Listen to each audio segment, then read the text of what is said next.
we are talking about function inverses, and we want to find and verify the inverse of nonlinear functions.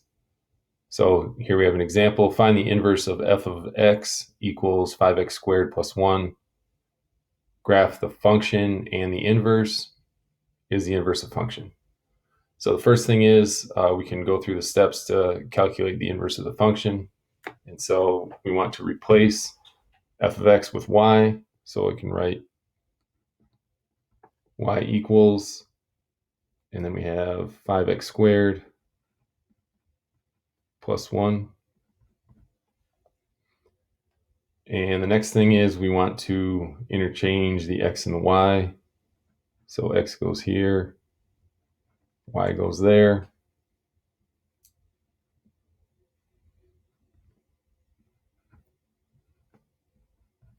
And then the last step is solve for y. So subtract 1.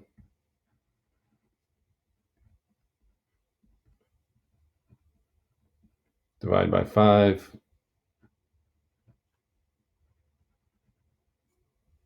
And we get x minus 1 over 5 is equal to y squared.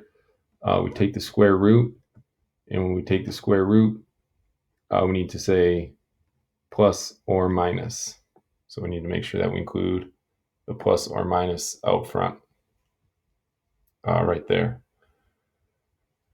So the inverse of this function, f inverse of x, is equal to plus or minus x minus 1 over 5, and we're taking the square root of that.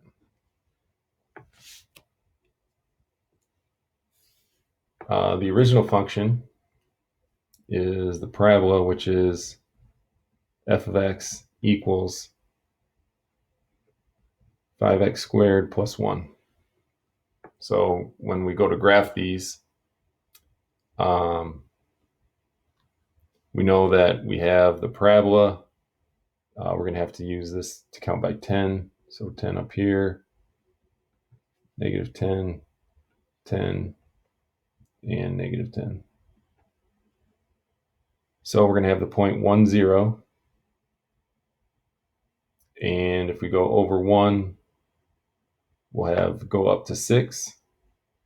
So, and then we have the same thing on the negative side over there. So we have 1 comma 6 and negative 1 comma 6.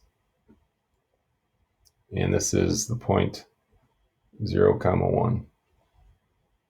So that's our parabola, and it goes up, and it looks like that.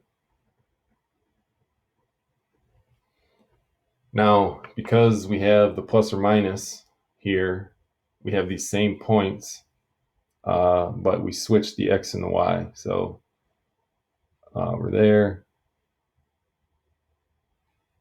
So we're at 6 comma 1 and 6 comma negative 1. And we have the graph that looks like this.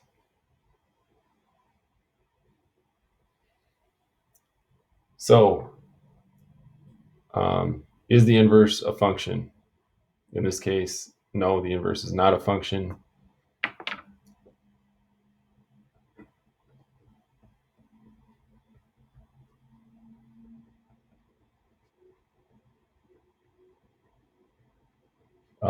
The function does not pass the vertical line test, the function does not pass the horizontal line test, and the inverse function does not pass the horizontal. The original function does not pass the horizontal line test, and the inverse function does not pass the vertical line test. And we can still see that these are a reflection over the line y equals x.